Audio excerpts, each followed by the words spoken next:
Welcome back to another episode in this grand campaign. This time we will cover the Gerulfing Rebellion, one of the turning points in European history. Our story begins in 1097 with the election of King Geza of Hungary, a man chosen for his piety after the excommunication of Leopold von Babenberg. Ruling for just 2 years, the title of Emperor and King would pass to his eldest son Songor, who would rule for another 20 years until passing the titles to his son Vasul. Vasul proved to be an incompetent ruler, eventually being forced to abdicate by the elderly Duke of Austria, Arnulf von Babenberg, the son of Leopold. To continue this story, we must acknowledge the existence of Geza's youngest son, Dines.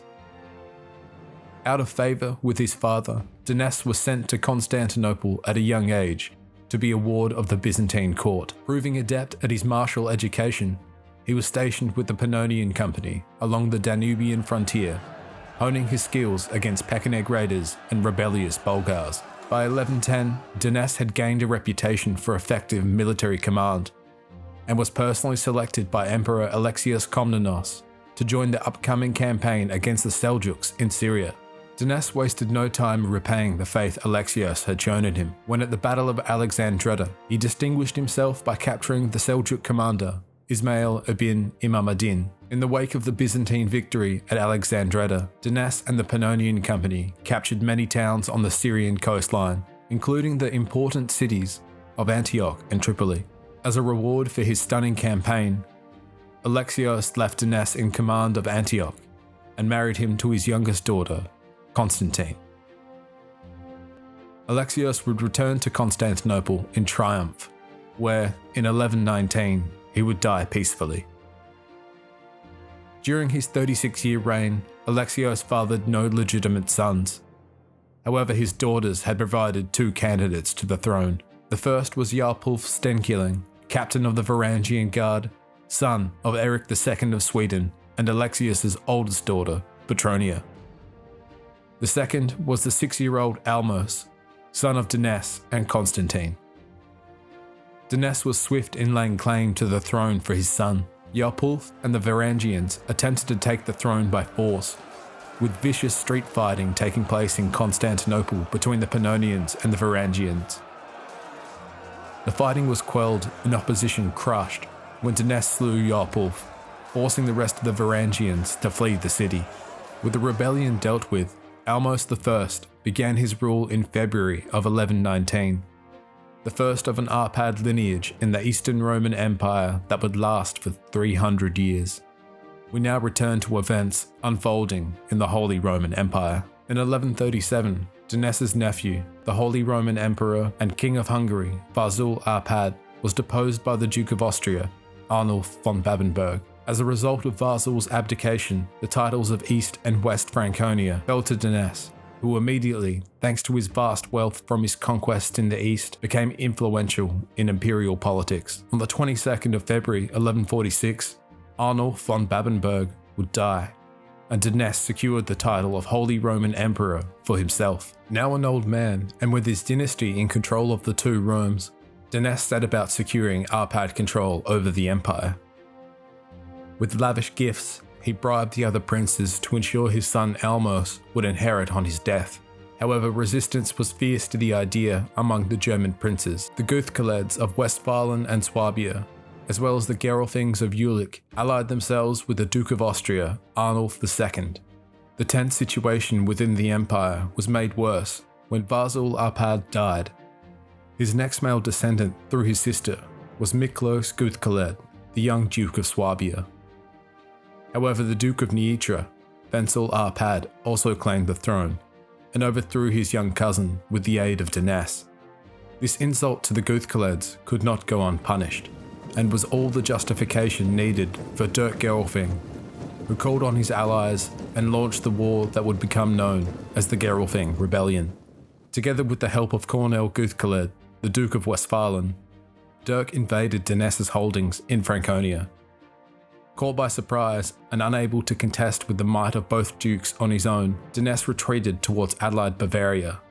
Miklos and Arnulf II joined the rebellion immediately and attacked the Arpad Duke of Bavaria, Gazi. With Gazi besieged by Arnulf and Miklos, Doness turned his forces into the undefended lands owned by the von Babenberg dynasty in Austria. Wenzel I soon reinforced Doness and joined the siege of Vienna, capturing the city in a matter of weeks. With Franconia now subdued, Dirk and Cornell moved south, helping to finish the siege of Bavaria before taking winter quarters in Swabia. Reinforcements for Doness arrived in spring from the Byzantines, with Almos joining his father and Wenzel in Vienna. Doness soon moved on the offensive, seeking to retake Bavaria.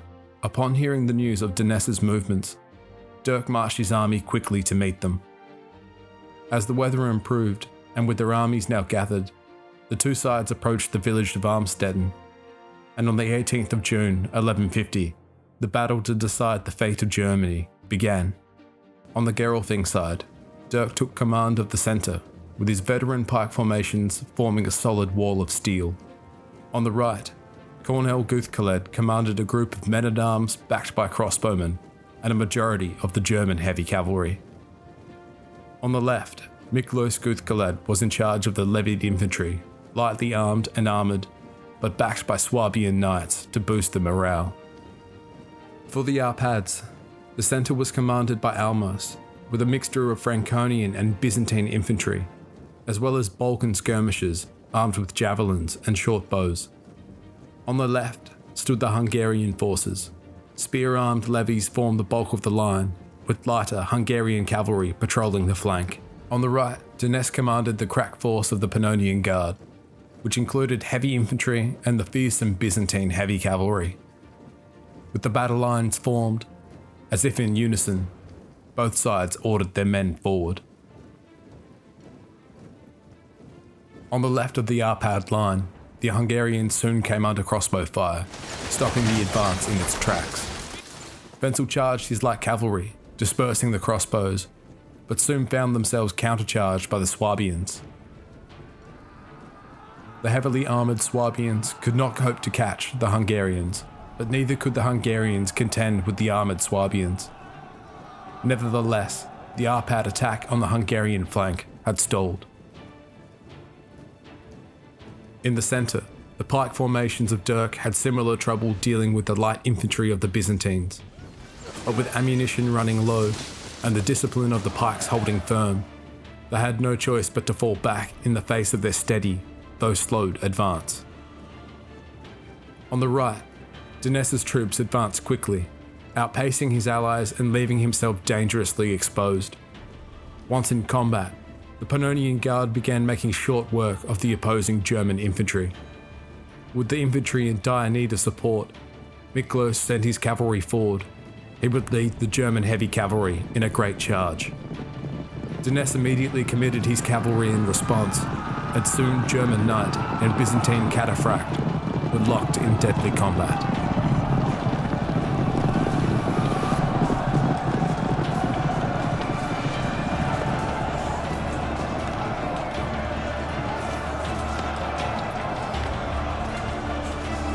While the cavalry battle raged, Dirk began diverting his pikes towards the ailing left, forcing the Pannonians back and isolating them for the rest of the Arpad army.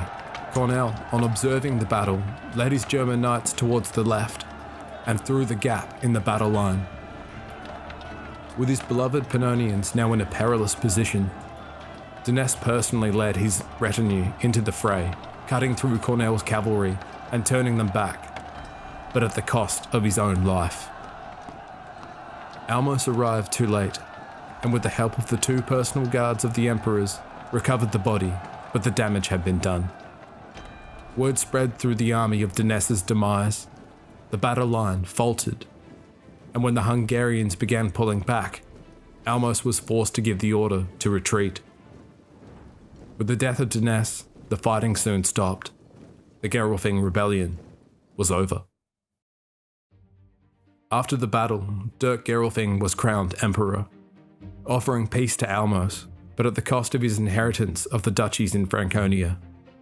Instead, the King of Hungary would govern these territories, in return for oaths of Hungarian fealty to the empire. The treaty was cemented with the marriage of Barbella Arpad, Duchess of Tyrol, to Dirk's son Egbert, creating a peace that would last for 70 years. Hey, thanks for watching this far. Don't forget to like, comment and subscribe, and if it really tickles your fancy, share it with your friends. And if it doesn't, share it with your enemies so you can make them watch this as well. Cheers.